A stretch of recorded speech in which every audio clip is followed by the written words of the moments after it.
You're listening to the sweet sounds of the After Movie Diner. Support us at patreon.com/After Movie Diner. Or I'll punch you in the teats. Rate and review us on iTunes, Earthling. And now, here's your host, John Cross.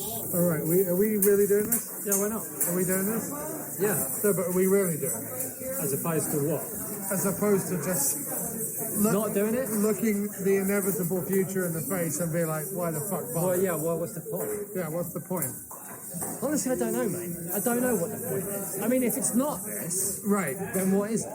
Well, My point is, if it's not, yeah, going to the movies after a long day at work, yeah, taking a stroll through Manhattan, Yeah. having a nice old chin wag, chinwag, and then sitting in some like reclining seats, yeah, watching a reasonably entertaining movie, and then coming and having a burger afterwards, then what are we even doing? I mean, look at heroin throw-up man down the road. right? He'd probably kill for that life. What, you're right. He probably has. He probably has.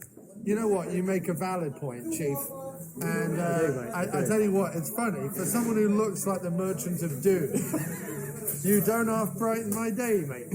How do I look like the Merchant of Doom? Well, I think it's the whole like black hood, bald bald head thing. I think if you had some white face makeup and a slightly Norwegian accent, you would be It's true. You shave Doom off, Merchant you like. shave off your hair. You shave off your humanity.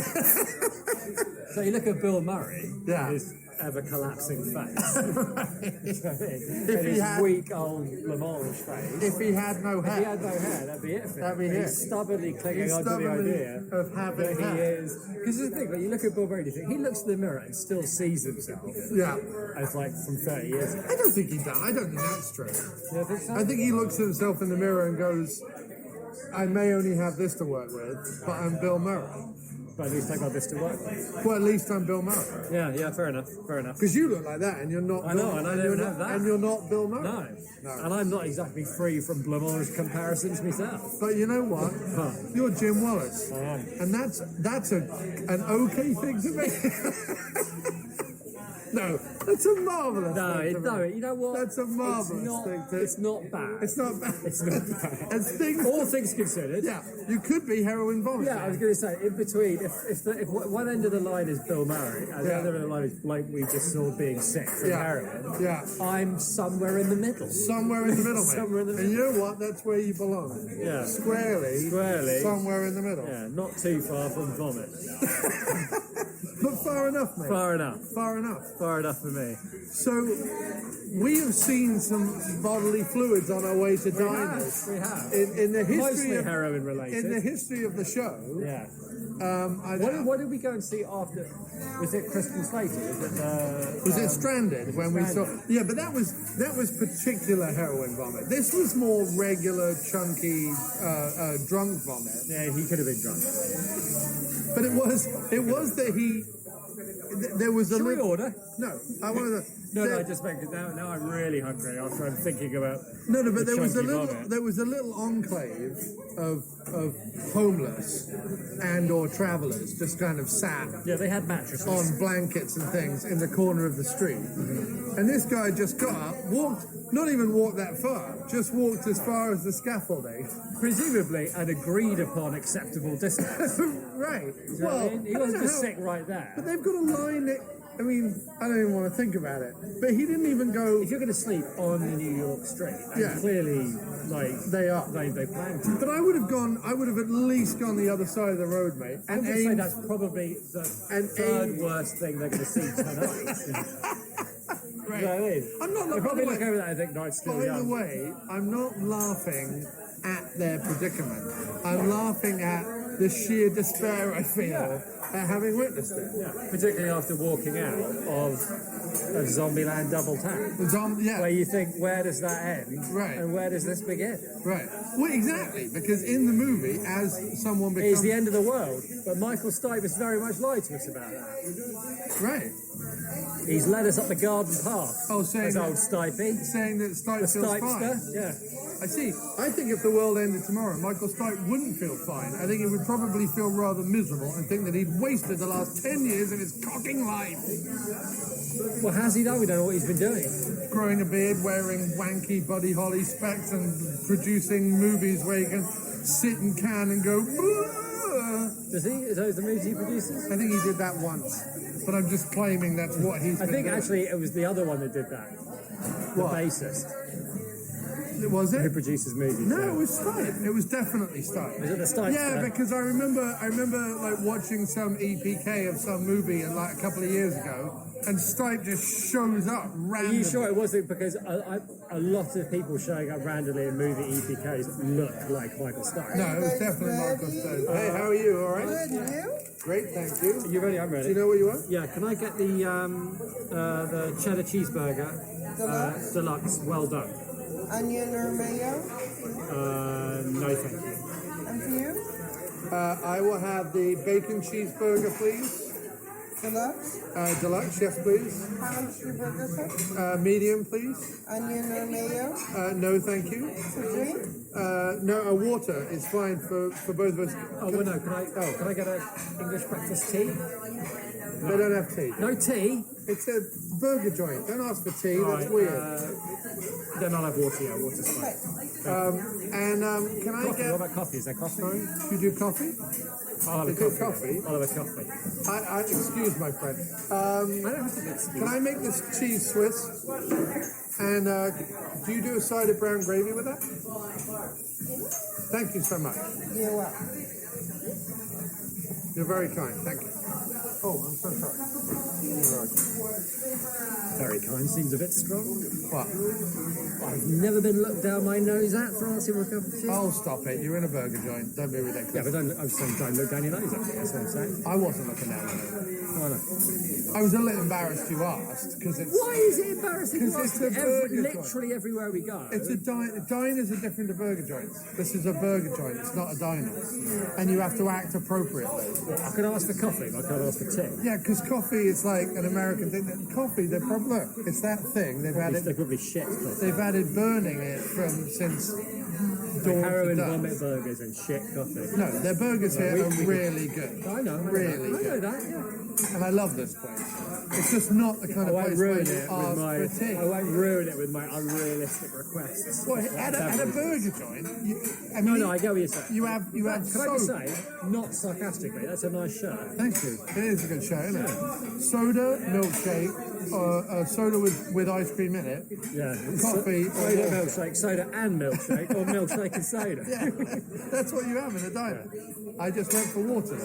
I'm trying to lay off the expenses. Thank you, right? Is that why you ordered the side of brown gravy? Brown gravy is an extra. They throw that in? That's very nice, isn't it? I think so. It's fine if they didn't. I I take it anyway. I've never been charged for brown gravy before. I always assume it's like a condiment. I suppose it probably is. I mean, in its way. if I ask for a bowl of mayonnaise, they're not going to charge me $1. No, for but they mayonnaise. offered you mayonnaise. Right. And I said, Should I have got onions for the burger? I didn't feel like onions. no, don't have onions. You already got cheddar cheese. Don't ruin the cheddar cheese, mate. Yeah, but with- cheese and onion, mate. And that's Cheese and onion. Cheese and onions for crisps, mate. That's it. Crisp but not burgers. That is a firm rule. Let me ask you this: Okay. have you ever, at any point, Yeah. desired cheese and onion in any other form but crisp form? Philly cheesesteak? You run rings round me logically. You're right. On a Philly cheesesteak, cheese and onions are bloody good. But outside of that, I'm not really that interested. No, it's fair enough, mate. Now, if you had a square of yellow, which as we've established is not real Hot cheese. dogs? Right, but the onions have to be fried. That's true. That's true. A fried onion is different than a raw onion. Yeah, they're not going to have a raw onion on the burger, is it? Some places do, mate. That's right, they do. They do. I know my onions. Nice. Thank you. Thank you. Hopefully we can skate past the whole tea malarkey and move.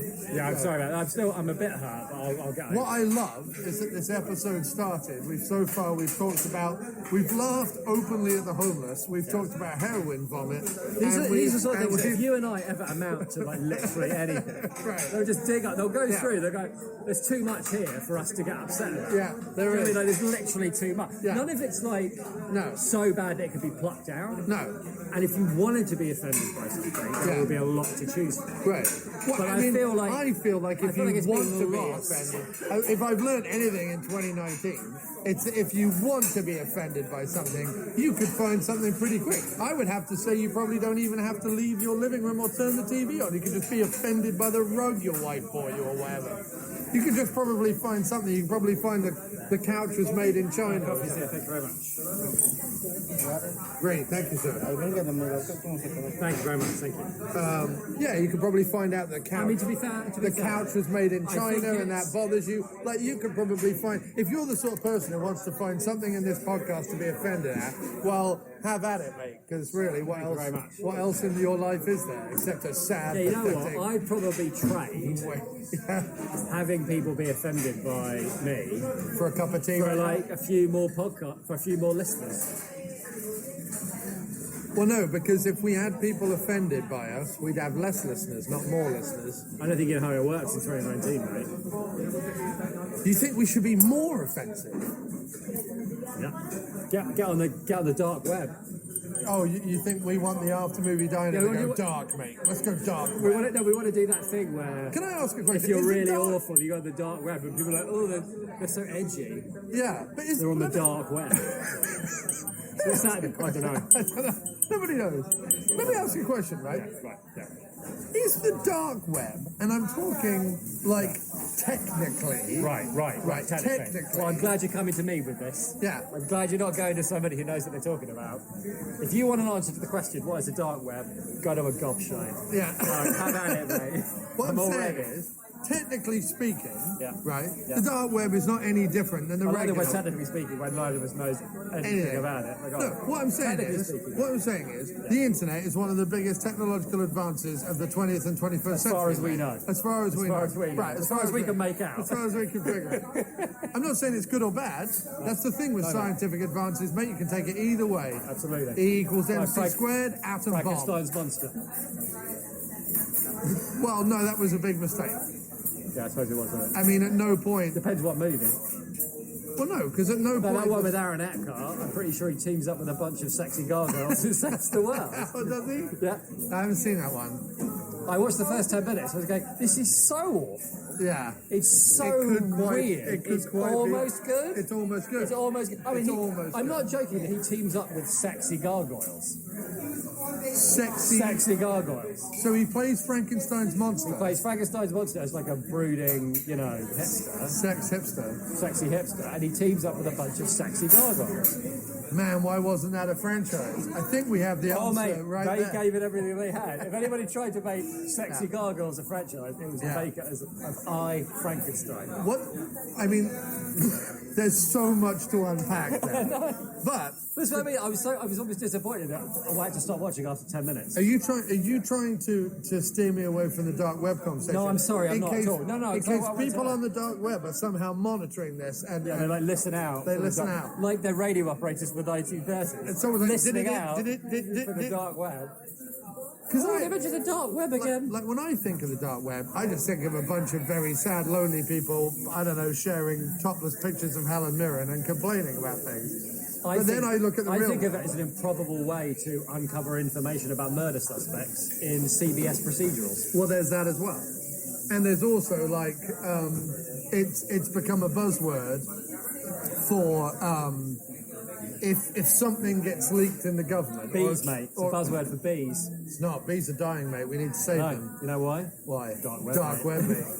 Dark web. They're Well, no, 'cause caught in if- the dark web. But if it was a dark Bees getting web, caught in they'd the be able dark to web. see it better. The bees of Rather, hope. rather than the translucent web of spiders. If it was a dark web, you'd go, oh shit, there's a web, and you would move out Well, of the it's way. at night, mate. Your nocturnal bees, Oh, do we have a lot of nocturnal bees? as far as I know. Fair enough. Maybe they're the one hope for humanity. Nocturnal bees. Nocturnal bees. bees. Except flowers don't really bud during the day, do they? It's true. They do need the sunlight. Yeah, your rings run me logically. Fuck. Yeah. We're doomed, mate. The whole world. So the dark web, I'm sorry, I steered you off. I'm just saying, the web, complicated technological thing, right? Is it in the air? Is it in a wire? Is it from a satellite? I do not know how the internet works. Who knows? I have no clue. I'm still confused by fax machines. How I'm not like bumping into like bits of Wikipedia in the air, floating around. I'm still not completely sure about. I'm still confused by fax machines. Apparently, my friend Robbo, when he called me back today, it went to answer phone. Yeah. And it's my answer phone message says to send a fax, press 4. It's like, who's sending faxes in 2019? And am I supposed to have paper with my phone? Like, what's my phone going to do with the fax? Do you have the new iPhone 11? Is that what it is? No. iPhone 11 now with fax. Now with fax we capability. ran out of things to add to a phone.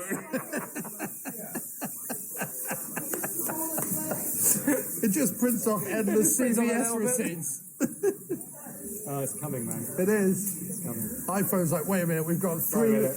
three lenses. Shut them down. Stick them on the dark web so no one can ever hear that. 3 lenses, facial recognition. We've got all the apps we can sling at you. You've got thumbprints. You've got HD TV. You've Fax. got You've got everything. fax. And then he's like, Fax. we've run out of things to do. And someone somewhere in the iPhone bowels of the basement just goes, I don't know, fucking fax. Faxes. And he goes, Got a bunch of fax machines they down here. shoot him right to the top. What if we glue the fax machine to the fucking hand?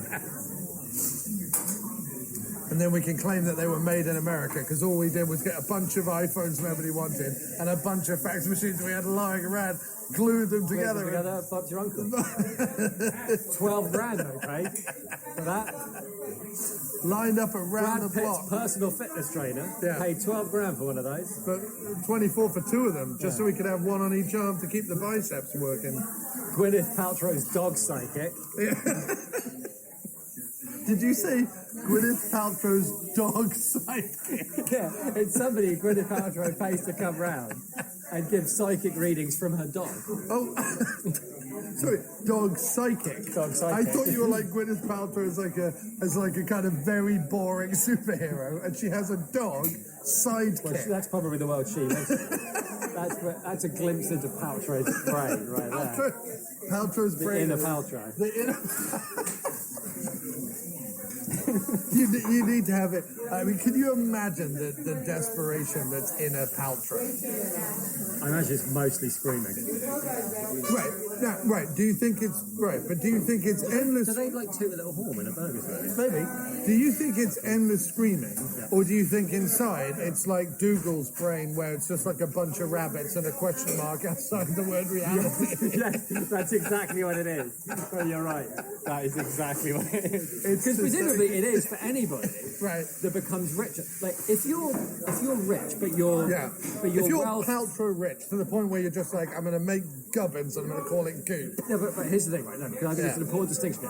If you're rich and you've got an absurdly rich from doing something that you enjoy, Right. as opposed to you've accumulated wealth because of a psychopathic need for more wealth, Right. And it doesn't matter how much wealth you have, you must accumulate more, Right. So If you're Paltrow Paltrow- versus Trump or whatever. or Murdoch, whatever. Or yeah, Murdoch. yeah. But if you're Paltrow and you have more money than you'll ever be able to spend, Yeah. ever have to do anything again, Yeah. then I think your brain, not Yeah. Paltrow specifically, but anybody like that, your brain would turn Into to much. rabbits and question marks. Right. Rabbits, question You marks, know what I mean? It would reality. just be like, question remove marks. all friction from your life. So here's the All thing. friction is gone. Here's the Everybody thing. thinks you're great. Yeah. No one's ever going to doubt it. Yeah. But I bet she still wakes up occasionally in her, like, I don't know, organic nut face mask that's made out of the... Probably having a nightmare that she's like sleeping in. And she probably wakes up... mass-produced sheets. Yeah, right.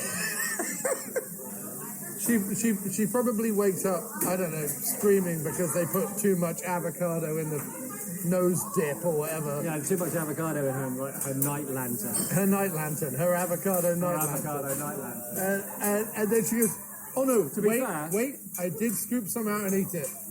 That's much better. That's probably accounting for the nightmare because nothing solid has passed my lip in 60 weeks. Can I just say, I definitely think that we need to form a band. Except my dog psychic. No.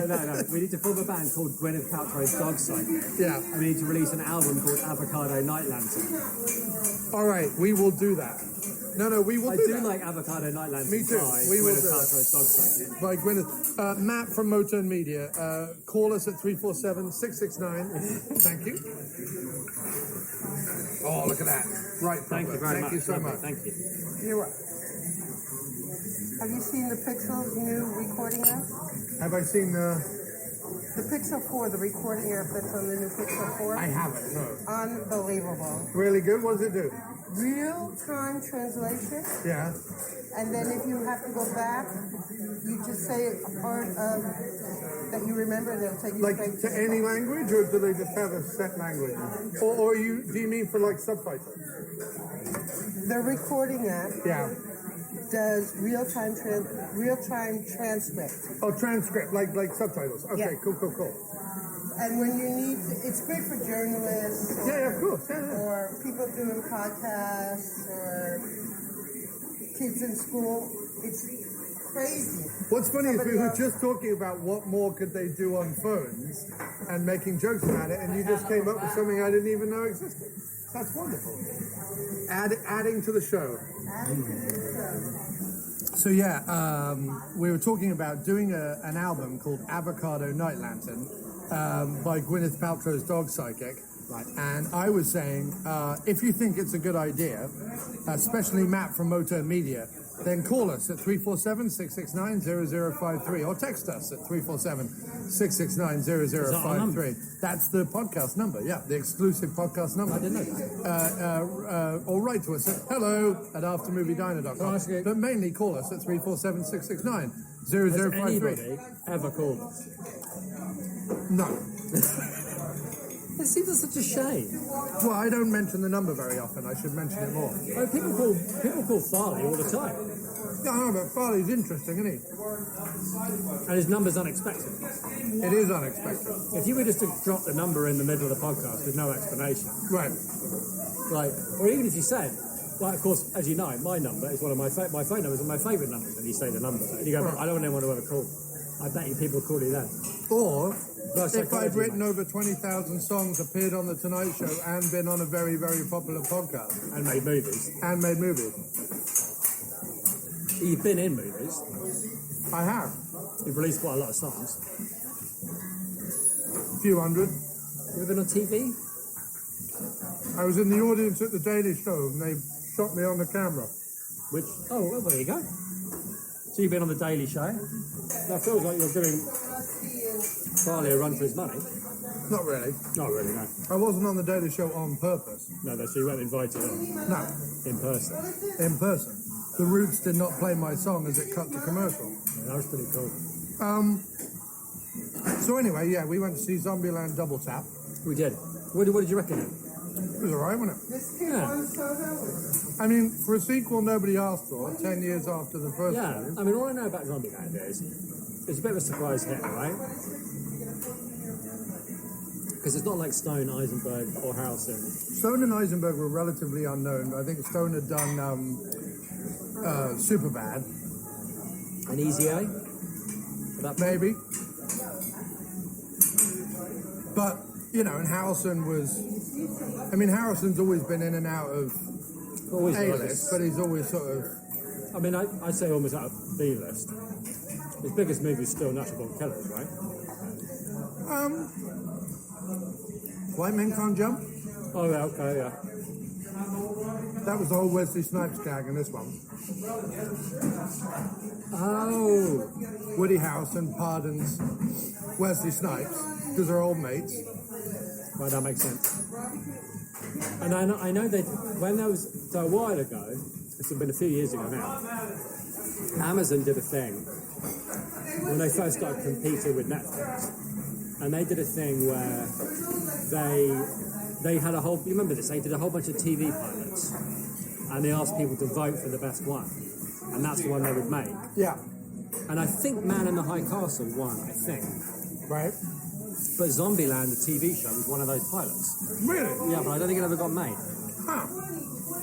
Well, so I was thinking all the way through, like, what am I going to say about this movie? I mean, if you've seen and liked Zombieland and wanted more of the same, it very successfully, 10 years later, gives you more of the same. Really. There's no real surprises. It doesn't go out of its way to be, different.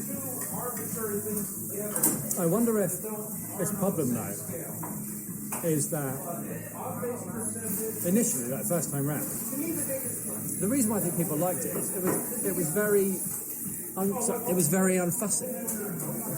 The first one? It wasn't like the zombies weren't a big metaphor. It wasn't terminally dull. Was The Walking Dead out by that point? Don't think so. Right. But it seemed like just the kind of movie they didn't make anymore. Just a fun action. Well, you know what it was, don't you? It was the scream of zombie movies. But no, I don't think that. I know what you're saying, but it was more. It had that kind of feel to it, that like early mid 2000s. It was a meta zombie film. Yeah, but without being bogged down by that. No, and without being too knowing or wanky, it was just very normal. And you cared about the people involved. Yeah. And you had a little adventure. Yeah. And it all kind of tied together neatly. This one, to be fair, this one is exactly the movie that everybody involved in that movie would make as a sequel 10 years later. In other words, the mood is right. Yeah. Some of it's quite funny. Yeah. It bowls along pretty well. But it's not as tight and fresh and fun Well, they do. as the first one. So they do a couple of things. First of all, and I to be honest, I haven't watched the first one in a long time. I mean, either. But my feeling was that the first one, the zombies were kind of grotesque and violent and scary. Like there was a fear factor to them. There wasn't an assumption that this group of people is always going to get away. That's true. Right? Plus, you had the burgeoning romance, you had the, are we going to be a team, blah, blah, blah, blah, blah. So the three biggest problems with this sequel are,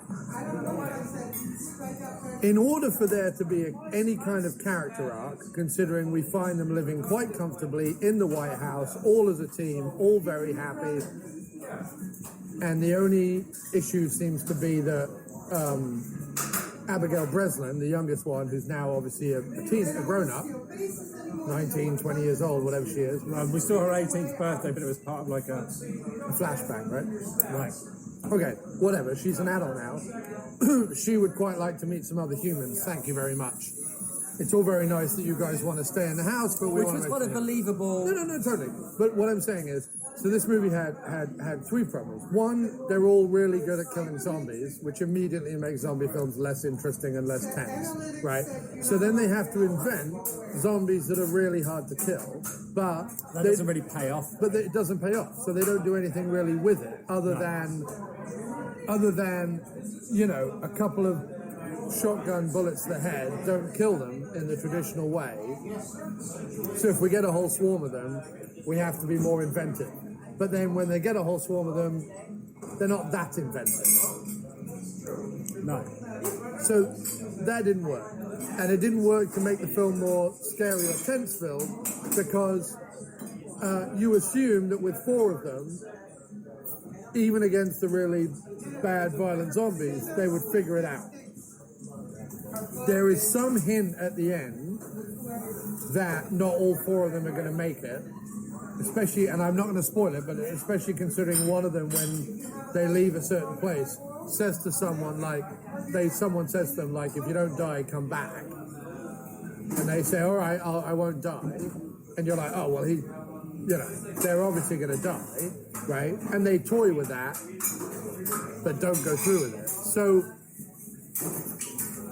and the plot is predicated on well, even though everything's going all right, one day I'm just going to throw my hands up, I'm going to leave, and we're going to kind of contrive to have a whole bunch of conflict, which we're then going to spend the rest of the film trying to resolve, but not really, because no one can really be bothered to write any serious scenes, so it'll be resolved because a bunch of zombies next.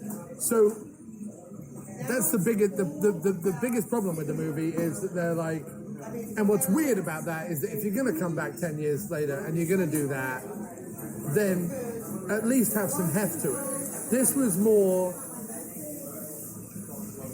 you know, you saw Aerosmith play live in 1992, now they're back on their farewell tour, and they can't really be bothered, but, oh look, there's Aerosmith on the stage, which has its own...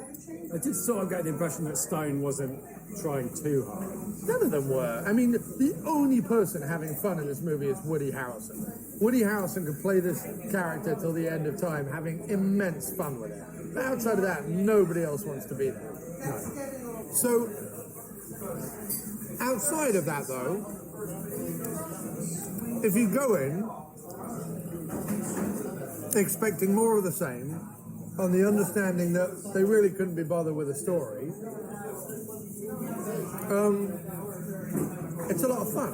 Like, it's a lot of fun. It's not in any way mind-blowing, and there are no set pieces that I would single out as being particularly inventive, but it's a lot of fun. Yeah. It's totally harmless. I could not sit here and shit on it, because what would be the point? And even the stuff that doesn't work, I didn't really like the blonde. I didn't really like the Luke Wilson and Middleditch doppelgangers.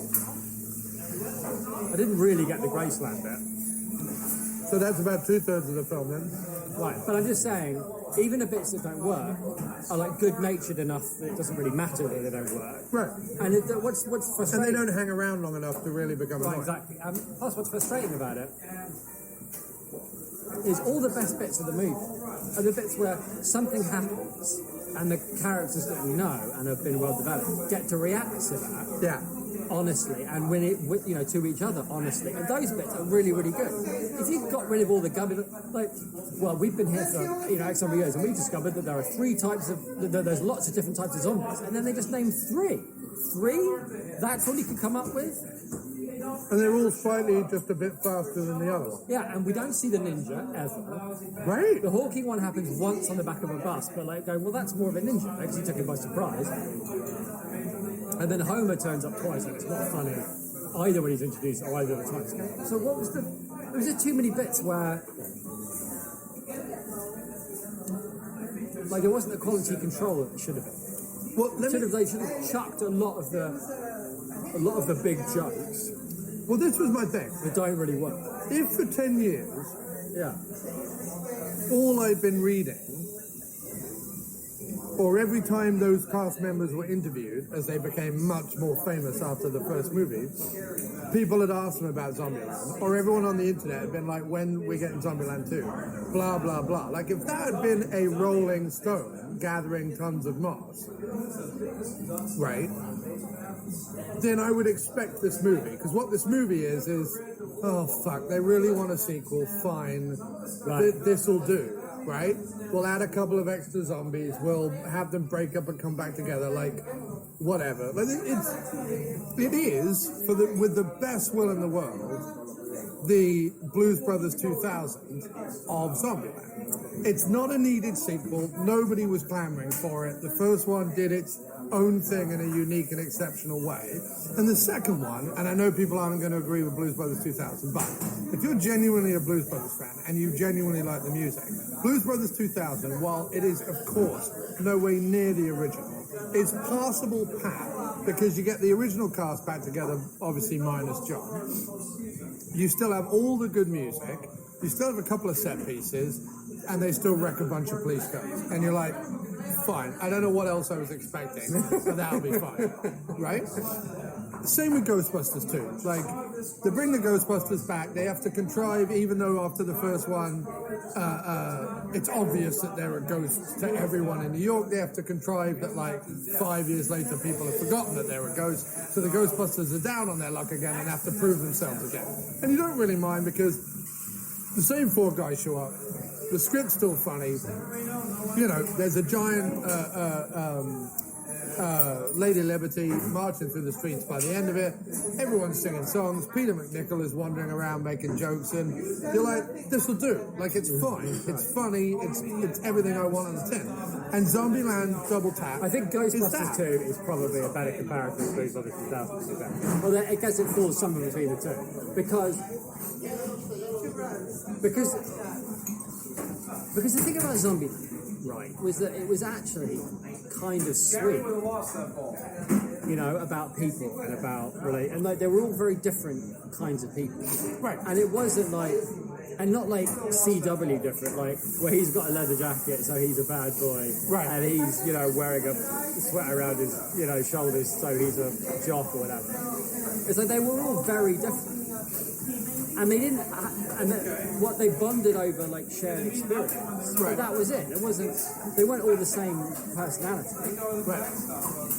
So that was kind of what was nice about it. Even though there was all this horror and it was a bit scary, there was a feeling of, well, even if the world goes to shit, like, we're all in it together.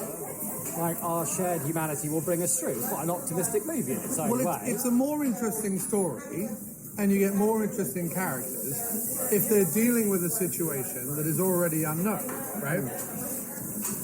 So while in the first one, Ohio has like a few rules written down and writes a few more, and Tallahassee is obviously like a gun-toting truck driver, so you know he's going to know a few things. Ultimately, in the first one, nobody knows anything, and Tallahassee is like bereft because all the shit that he loved in his life, you know, from Twinkies to rock music to whatever, has all kind of gone by the wayside, and he's not happy like living in the post-apocalypse. You start the new movie with everyone like relatively happy that they're living in the new the post-apocalypse and having found a way, except Emma Stone and Abigail Breslin, who are sort of like, I kind of miss other people, and sort of just go out and with no real impetus recklessly decide to go back out into the wasteland, knowing full well if you've been traveling, because they've been traveling for years or whatever, if you've been traveling for 10 years, you know there aren't people out there, you know, or people worth like it might have been better to have them trying to protect something, or I don't know, but because the other problem is that with that, I guess with that thing, yeah. Well, no, that's the big problem is the movie Dawn of the Dead does both things. You have the people reacting to the new invasion and like, how do we figure this out? Then you have them finding the mall, and then you have them take over the mall, protect the mall, shut it down, and become complacent with their freedom and their wealth and their, you know, we can just sit around and do whatever we want, before like a marauding bike gang shows up and ruins it for everybody, right? This one obviously can't hit all of those beats exactly like the second half of Dawn does, so instead it has to be this sort of decision of like, well, staying put and trying to have a home is all very well, but I've got itchy feet, only for the ending to be, you know, no, we're always home if we're together, which is sweet, but it's like, it didn't further the examination of what it would genuinely be like post-apocalypse. The first one's more interesting because everyone's dealing with the apocalypse in their own way. There's a lack of they're forced to like push the internal logic like past breaking point. I like that they're all just named after where they're from, right? Because it's like we're new people now in this world, right? But like unbidden, everybody they meet also refers to themselves that way, as if this is like on the post-apocalyptic grapevine. This is what we do, right? And how the fuck would anybody know that Bill Murray was shot because somebody thought he was like? How would they? It's like stuff like that. It's like, right? That doesn't make any sense. No. And that's the first time they've ever let off fireworks at the top of that tower. Right. And Woody Harrelson has enough time to come across the running zombies, turn around, drive back, and then have 4 or 5 hours to prepare that plan? Yeah, a montage of training and everything else. There was a lot like that. It was like, fuck it. But there was too much. Like, well, what are you even doing if too many of your decisions result in fuck it? Right. You know what I mean? Well, that's my whole point. If people have been clamoring for 10 years, if this was the Evil Dead 4, Army of Darkness 2... Is it tempting to launch another franchise? I don't know. It could be Sony. It could be Sony looking around at what they've got and thinking, what do we have that we could turn into something? Like a TV series or a franchise or a computer game or something. Zombieland was good. Why don't we give that another try? Right. No, I mean, look, and there's got to be some truth in that. But my feeling then is, if Sony is like, you need to make us another Zombieland, and if all the cast are like, all right, fine, we'll return, you know, because Sony's hoping for a story, right? So the story is, even though Eisenberg and Stone are now massive stars with their own, you know, films and franchises, they're returning to this little movie that made their name kind of thing, right? And by the way, here's Abigail Breslin. You haven't seen her for 10 years, you know, whatever, right? If that's the story that they're hanging the movie on, then the thing that I'm really disappointed about is that you wouldn't have to have written too much more to make the metaphor of the movie that while we have lost our land, meaning the US, we haven't lost our home. So we're in a situation, and again, I don't want to keep bringing it up, but we're in a situation right now which seems dire on all fronts, right? Yes. Whether it's in the US, whether it's in the UK, You're right, whether it's there's in a movie Europe, to be whether made. it's whatever. There's a movie to be made, you're right. Yeah. And there's a movie to say... we'll get through it. We have... No, but the whole... Like, what you were just saying about the fact that they're all different, right? Yeah. So... Even their states, right? Yeah. Ohio and Tallahassee and whatever.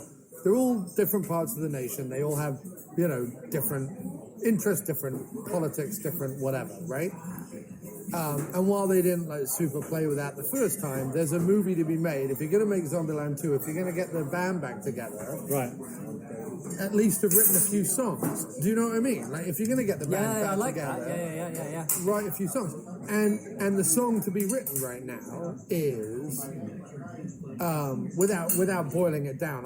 You'd have to make it more complex than this. But essentially, while we're all from different parts of the country, and while we have at the moment lost our land to the marauding hordes. Amongst it, we can band together and find a home. And it's in there, but like you just needed to push that a little harder in order to sell the whole idea of maybe the zombies are the red hats, the red caps, not even that. I mean, it doesn't even have to be that, is it? It could be like the worst of us. It doesn't matter. It doesn't have to be like expressly this side or the other side. But like so the thing about what we were saying about being offended, that's a compulsion to eat each other, right? For fun. Like there are lots of like ravenous zombies out there. There are right now who metaphorically want to eat people alive for their own survival, essentially, right? As far as they're concerned. So there's something there. Yeah. Like it doesn't matter where you're from or what you believe. There's a difference between banding together and trying to get through this and trying to eat other people to survive. Right. Like there's, like, you know what I mean? Like that's it. Right. There's the movie. Right. And you're right. It doesn't. And it's weird that if you're going to have them start off in the White House, that doesn't cross anybody's mind. You know what I mean? Yeah. That idea. But it almost feels like he started writing it and then just kind of was like, whatever. Well, it was rewritten. It was? Because they had like Thingamajig, Ampersand, Thingamajig, and someone else. And the Thingamajig, Ampersand, Thingamajig were the two guys that wrote the original movie. Oh, really? And then it was Ampersand something else. So I wonder whether they didn't bring somebody. They didn't like a lot of that stuff that. Now that I think about it, it's like, wait, what? All that zombie kill of the year thing. It's like, why are we cutting to some guy in Italy? Or, like, that's breaking the narrative thing too. Well, they Like, did that in the first movie. Did they? Yeah. He specifically talked about. Other people in other parts of the world, yeah. Oh, okay, fair enough. I forgot that. But if somebody got brought in, it was to add jokes. Right. And I felt like a lot of what didn't work in the movie were the jokes. Like the big, like, this is a joke, by Right. the way. This is the joke part. Yeah. As opposed to, like, the actual characters and the story and, like, the little moments were still really great. It's funny, because the more we talk about it, the more I think about it, the more it's bollocks, isn't it? Like, it was fine. It rollicked along. People did what they did, and it was fine. But, like, if you even scratch the surface, it's pretty bollocks. Because instead of, like, I don't know, writing a couple of scenes that would have enhanced a metaphor and given some relevance. Not that that's what Zombieland was about originally, but you can't do what Zombieland was about originally because they've lived in Zombieland now for 10 years. Right. So it's like, you can't have them discover new shit. Like, you know what I mean? Yeah, Like, it's especially not... since the zombies are different. Like, well, they look the same. Right. And so... And they act the same. Right. And so you either have to... You either have to go, well, okay, where is Zombieland in 2019? Meaning, what has it become? Not just, oh, there are some zombies that are faster and don't die when you hit them twice. It needs to have become something, right? So there's many different ways to do that. Either 10 years from the original apocalypse, it's not just disparate bands of people doing their own thing, but rather someone has attempted to, like, scrape back an existence. So it's either like an escape from New York or an escape from LA, where there's a city or there's a part of America where law and order has been maintained and they've walled it off and they've started a government up and whatever. Like, there's either that, and you start to poke holes at how fragile that society is, which could be a mirror to our society, or you have to have it that the zombies, represent something, and that by not staying hidden in a building all by yourself, but rather getting out there and banding together and smelling the roses and whatnot, you can survive in a better way. But then the trouble is at the very end of the movie, they're driving away. They don't stay in Babylon with all the hippies and the whatever. They drive away, and they're back to being them again. And sure, okay, now the car is home, or wherever they are is home. But no one's learned anything or changed That was sort of the point before. Right. And at some point, that's the problem, isn't it? At some point, they have to stop. Right. So you either start and they're all in a Babylon type place or a White House type place, but there are more people and they've formed a society and they're trying to, like, well, how do we put the country back together, but with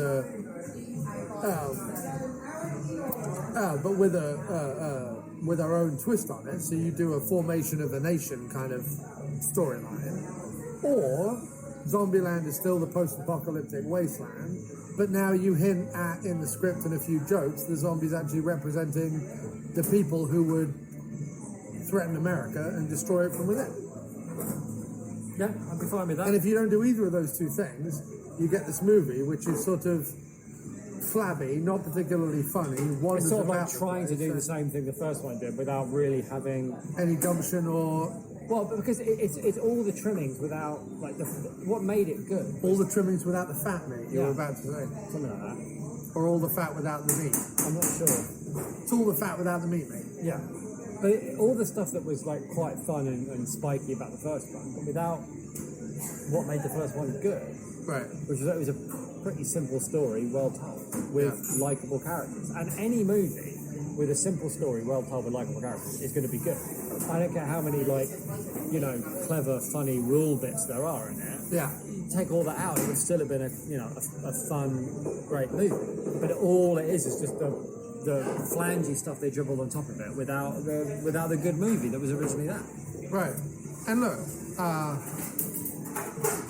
again, I come back to, if everyone was clamoring for a sequel for 10 years, nagging everyone in the cast about it, then them showing up to do this would have been like, oh, okay, one more lap around the field. But as far as I'm aware, like, Emma Stone wasn't being interviewed about Spider-Man and people being like, no, fuck Spider-Man, what about another Zombieland? Like, I don't remember that happening, or being asked about Birdman, or being asked about any of the other movies she's been in. And going, yeah, no, like, fuck The Favourite. Yeah. Like, I don't care about, like, historical dramas about weird lesbians. Come on, do another Zombieland. Like, that didn't happen.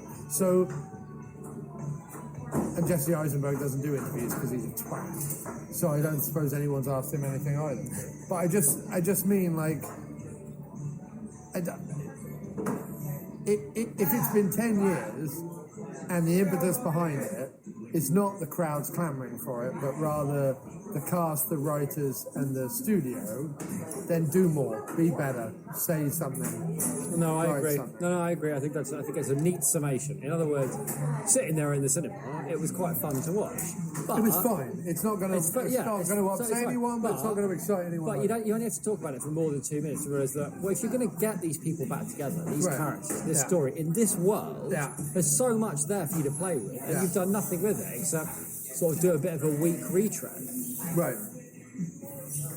Which is fine. Like, believe me, I've seen worse things at the cinema than a weak but still fun retread of a surprisingly entertaining movie from the early 2000s, late 2000s.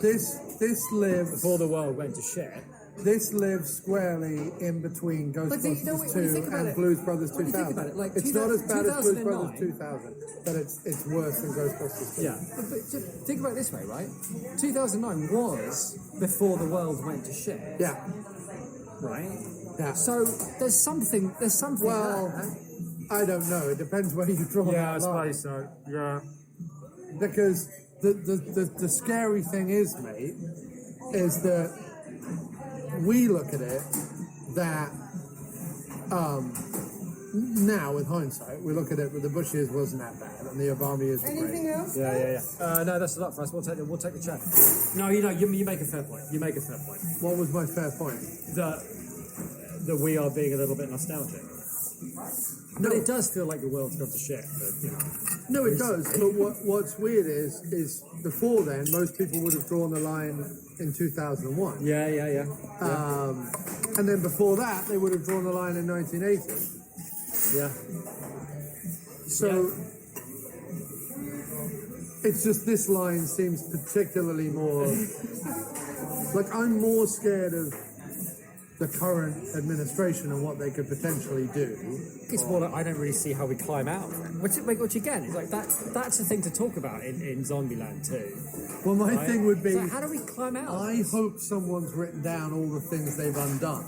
So day one of whoever's the next president can redo all of those things really quickly. Like, write a bunch of executive orders, protect all the lands again that they unprotected so that we can't build on them and kill more emus or whatever the fuck he wanted to do. Reinstate abortions across the land, reinstate whatever, legalize marijuana. Like, day one, let's just get all this stuff done. And then we can go back to where we were before, where we need to look at crumbling infrastructure, education, financial reform. Yeah, let's start with all that. Yeah. Healthcare and all that. I'm back to feeling terrible about everything again now. Yeah, well, everything is terrible. Everything is terrible, mate. So there's a movie to be made in a world where, like, the problem is that they're all having a great time, but it's not that big a stretch to start off Zombieland 2 by saying everything is terrible. There's less food, right? Which we've never talked about. Right. There's less food. There's less gas. All the cars are broken. None of us know how to fix them. Like, we're all getting on each other's nerves because we're stuck in one place, surrounded by zombies with no food. Like, you start off with like, things are not good, and then you move up from there. Also, and then they rediscover why they, what they mean to each other. You put them in a place that is a substitute for America, right? It's crumbling, it's fucked, nobody can eat, and it's surrounded by things that want to eat them. And it's all about where do we go from here? There's your fucking movie. It should have been trying to defend the thing, right? Trying to defend where they live with everything they've got, some big plan, and that goes wrong. They lose it. It all burns down. Everything's fucked. and then they have to like drive something or other, being chased by a bunch of these new fast zombies or whatever, to try and get to some place where they can get to an island or something. You know what I mean? Like, so it's like it's a siege movie followed by a chase movie, you know, followed by like maybe like a heist or something. Like they get there, but the island's overrun with zombies, and they have to figure out a way of getting the zombies off the island and getting themselves onto it. Yeah. So there you've got a siege movie, a chase movie, and a heist movie in one, 3 acts. And by the end of it, they've gone from being really, really shit to being really happy at a fucking desert island. That is a Zombieland 2, in my opinion.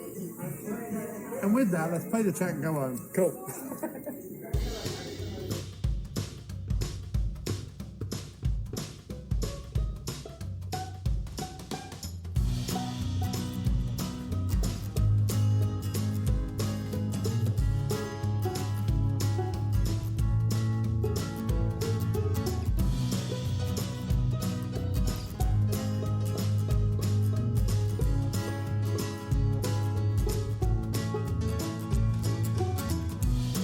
I put